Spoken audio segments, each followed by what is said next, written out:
joining us right now. We haven't talked to him in a while. That feels good bringing him on. I would say too long. Oh, I definitely would been say too long. Way too long. He covers the Raiders for NBC Sports California. The one, the only Scott Bair. Scott, it's Dave, Kyle, Jay. Good morning. How are you? It has been too long, and part of that's my fault because I was up at your Fair Golden One Center for some California Classic Summer League, and I did not seek you guys out. Wow. Hey, hang up the phone. Yeah, hang up the phone. Right? I mean, So really, this is more me than you. It's not you, it's me. Oh, man. But, yeah, man. Wow. Love the venue. We could incredible stuff. Isn't it nice? Isn't that a nice venue, Scott? It is as good of a basketball arena as I've ever been in. Just perfect sight lines. They want you to buy a hard liquor cocktail every 10 feet in that concourse. They're like, oh, here's another one. Yep. Are you done? Here's another one. But yeah, man, it was a great venue, great time. And next time I do it, if I don't come up there and at least say hello, I'm sure to get a slap on the wrist from Kyle. You're in trouble. Yeah, I think Matt Mayock would have come and said hi to us. Wow. I'm just saying. Wow. Jeez. Back to the heart, and you're to blame. I'm going to ask you the same question that we asked each other about an hour and a half ago. Of all the rookies that the Oakland Raiders have this year, what's the one that you're keeping your eye on the most? What's the one that you really either think might click that's under the radar or you think that needs to click? That's a good way to phrase it. I think a guy that needs to click is the top draft pick, Cleveland Ferrell, because they don't have a lot of options up front, and they're like, okay, here's a rookie contract, now go play 3 downs and try to do what most rookies can't and have a decent sack total for a team that only had 13 last year. So that's a guy where there's not a lot of wiggle room or for a gradual learning curve. He's got to get ready and get going. A guy that I think not a lot of people are talking about is, and it sounds weird because he was drafted in the second round, but was also their 4th pick, so he gets overshadowed as Clemson cornerback Trayvon Mullen. The guy is everything that Paul Gunther wants in a cornerback. He's a guy that, despite the fact that they got Gary Conley and they have Darren Waller up top, they have Nevin Lawson, their secondary is as good as it's been in a long time. That's a guy that could force coaches' hands to get playing time. I think those guys are important. And Jonathan Abram, the safety out of Mississippi State, if I had a schoolyard pick'em team, if I was captain, I would definitely select him. So are we going to notice then, because this was Mike Mayock's first offseason, his first draft, but ultimately it's John Gruden's team. He's going to be the one who makes the final call on all these decisions. Are we going to notice any difference in the Raiders this year? Are we going to notice Mike Mayock's imprint on this team at all, or is it just still heavily Gruden? I think that's an interesting point, and I think it's something that we could feel a little more from the draft class more than the free agent class. And the tough part is, how do you separate what's what, right? Because while you guys are absolutely right, still John Gruden's show and John Gruden's name's on the checkbook.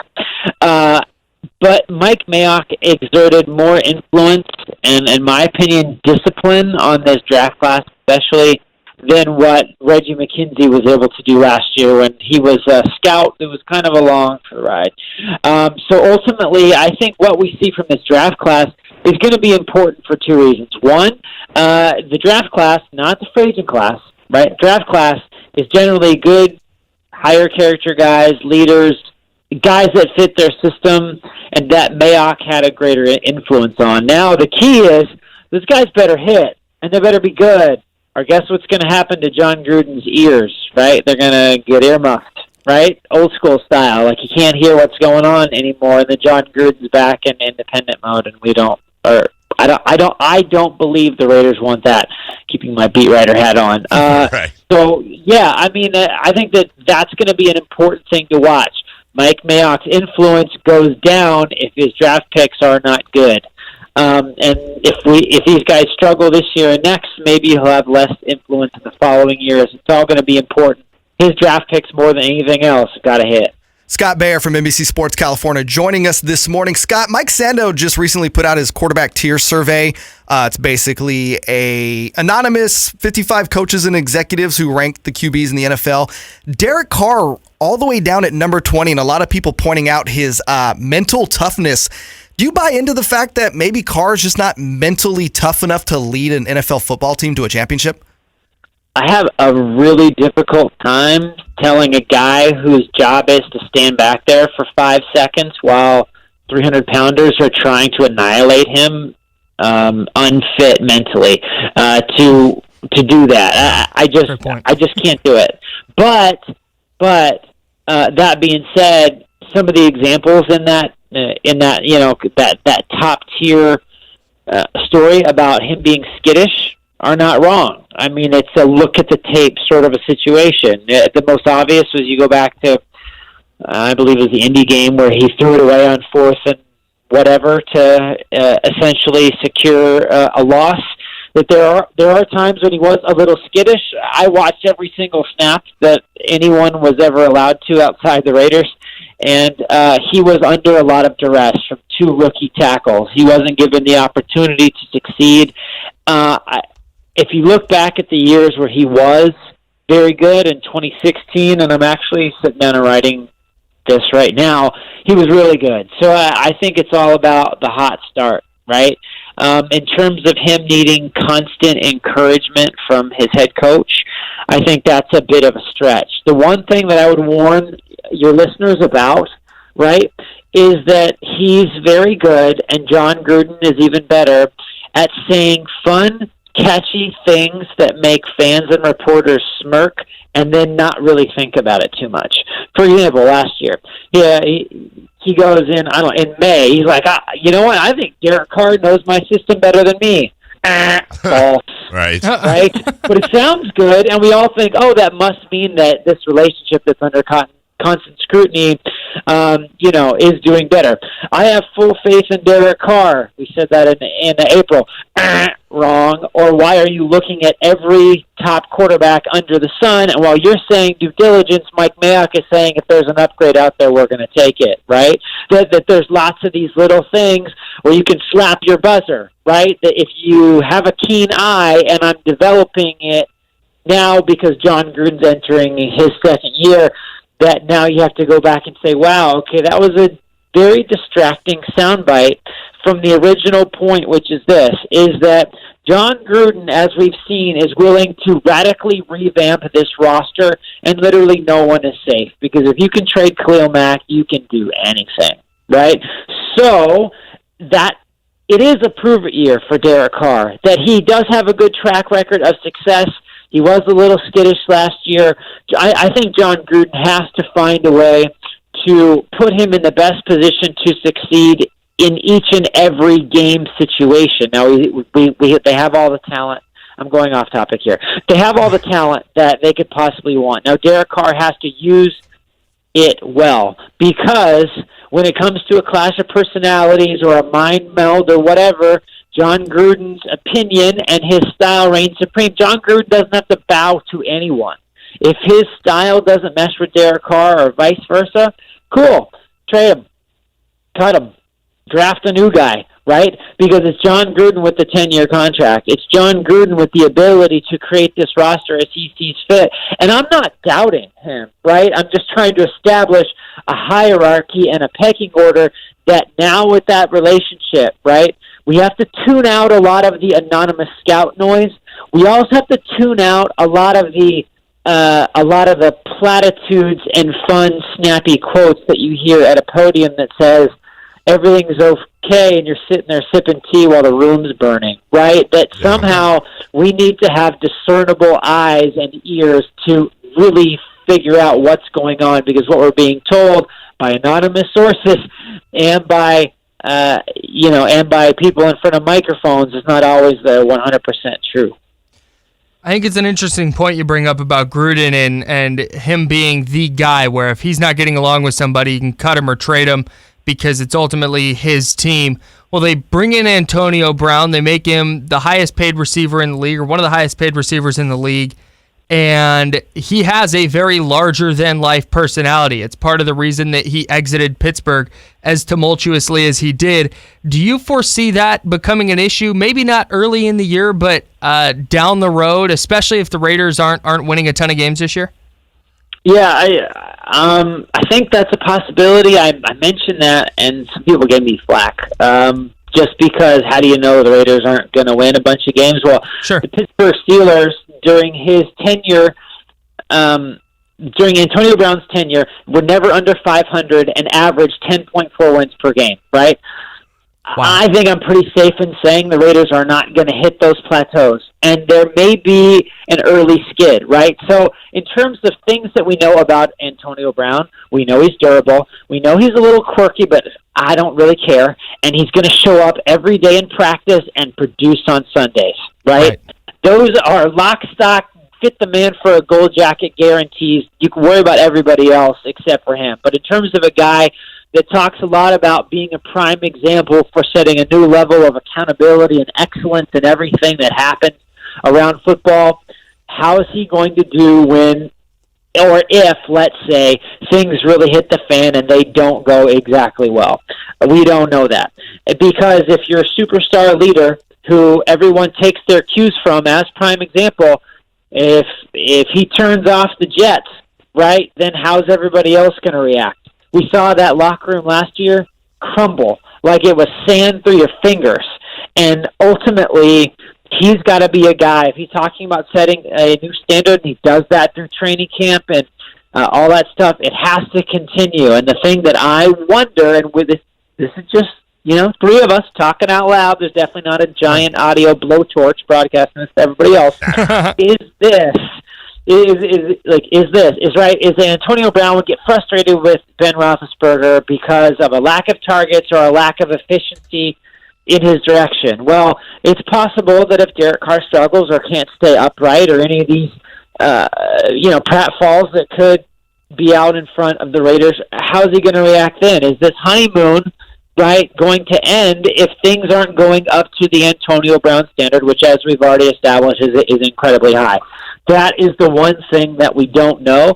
And for as much as I think Antonio Brown is going to make everybody better, even if he's not a true locker room leader, I still think those are things we don't know. Those are wild cards that we have to account for, or at least keep an eye on as we go throughout the season.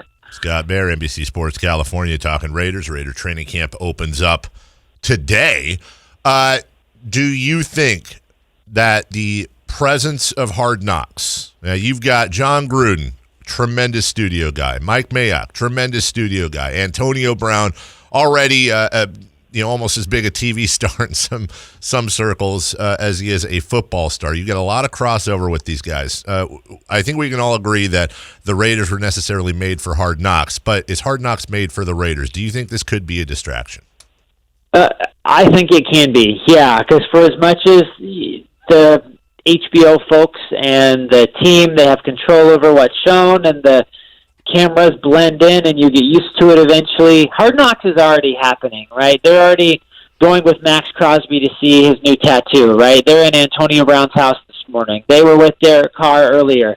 They're going to be with these guys at times that would normally be spent either in their, iPad watching film or just relaxing and turning their brain off. And then on August 6th, when they review, all those guys are going to be watching it, right?